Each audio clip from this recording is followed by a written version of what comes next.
एकदन्तं वक्रतुण्डम् आदिवन्द्यगजाननं लोकपालं शोकहरणं शङ्करप्रियरक्ष माम्।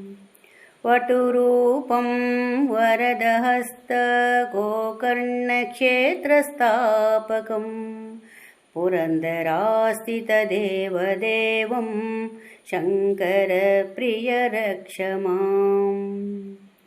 हेमवर्णं हेमकङ्कणकनककुण्डलभूषितं वेदमन्त्रपुरस्कृतं शङ्करप्रियरक्ष माम्। भावगम्य भवानीपुत्रं भार्गवसम्पूजितं कोटिभास्करतेजपुञ्जं शङ्करप्रियरक्ष माम्। स्थूलकायं सूक्ष्मनेत्रविशालहृदयोल्लासितं भक्तचित्तविहारिणं शङ्करप्रियरक्ष माम्। मन्दहासमुखारविन्दं चन्द्रशेखरनन्दनं मङ्गलाङ्गसुकुमारसोदर शङ्करप्रियरक्ष माम्। गन्धचन्दनलेपितं माणिक्यमुकुटालङ्कृतं पायसंमृष्टान्नप्रीतं शङ्करप्रियरक्ष माम्।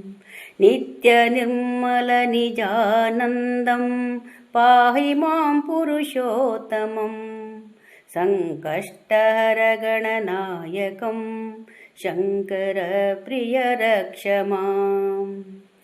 गणेशाष्टकपठे नित्यं चित्तसुस्थिरसाधनं सर्वसम्पत्फलं निश्चय स्मरे नित्यं गणेश्वरम्। सर्वसम्पत्फलं निश्चय स्मरे नित्यं गणेश्वरम्। स्मरे नित्यं गणेश्वरम्।